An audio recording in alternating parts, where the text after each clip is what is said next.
ابو سفیان کو کیسر روم نے، ہرکل نے اپنے دربار میں کھڑا کر کے کہا ابو سفیان ابھی کلمہ نہیں پڑھتے تھے، تمہارا کوئی رشتہ ہے نبی پاک سے جنہوں نے مجھے بھی خط لکھا ہے کہ مسلمان ہو جاؤ؟ کہنے لگے ہاں میں چچا ہوں رشتے میں۔ کہا وہ کیسے ہیں پیغمبر؟ تو ابو سفیان کہتے ہیں چونکہ میں مخالف تھا، میں نے وہ ساری باتیں کی جو ہم ان کے خلاف کرتے تھے۔ اس نے آخری بات پوچھی، اس نے کہا ابو سفیان یہ بتا کہ وہ جنہوں نے اعلان نبوت کیا ہے کیا کبھی انہوں نے جھوٹ بھی بولا ہے؟ ابو سفیان کہتے ہیں کہ 1 منٹ کے لیے میں نے کہا کہہ دوں، مخالفت تھی نا، تو پھر میں نے سوچا یہ تو عرب کی وزاداری کے خلاف ہے، عرب میں سے تو کوئی جھوٹ بولنا پسند ہی نہیں کرتا، اور پھر میں اگر حضور کو معاذ اللہ جادوگر شاعر کہوں گا تو شاید کسی کو 1 منٹ کے لیے متوجہ کر سکوں، اور نبی پاک نے جھوٹ بولا ہے،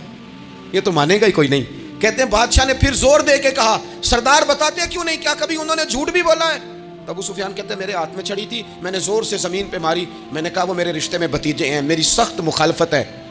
میں ان کے خلاف میدانوں میں نکلتا ہوں، جنگیں لڑتا ہوں، کبھی وہ غالب آتے ہیں کبھی ہم آتے ہیں، لیکن میرے سامنے وہ پیدا ہوئے، میں نے ماں کی گود میں بھی دیکھا، دادا کے کندھوں میں بھی دیکھا، چچا کے گھر میں بھی دیکھا، سیدہ خدیجۃ الکبریٰ کا دولہا بنے بھی دیکھا، ان کی 4 بیٹیاں ان کی گود میں کھیلتے دیکھی، اعلان نبوت کرتے دیکھا، لوگوں کو مخالفت کرتے دیکھا، میرے سامنے ان کے مقدس بال سفید ہوئے، میرا اختلاف اپنی جگہ پر بادشاہ میں قسم اٹھا کے کہہ سکتا ہوں اس محبوب کی زبان سے جب بھی نکلا ہے حق اور سچ نکلا ہے۔ اسیر دشمن کی چاہ میں بھی، وہ مخالفوں کی نگاہ میں بھی امی ہے، صادق ہے، معتبر ہے، میرا پیغمبر عظیم تر ہے، میرا پیغمبر عظیم تر ہے، میرا پیغمبر عظیم تر ہے۔ جھوٹ نہیں کبھی حضور نے بولا۔ کہتے میں نے جواب دیا تو سناٹا چھا گیا سارے دربار میں، کتنے اس نے سوال پوچھے، گھنٹوں بعد سناٹا چھا گیا،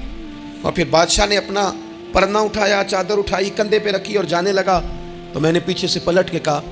بادشاہ اتنے تو نے سوال کیے، اتنے میں نے جواب دیے، رزلٹ کا بھی تو اعلان کرنا، نتیجہ بھی تو دینا، کیا نکلا؟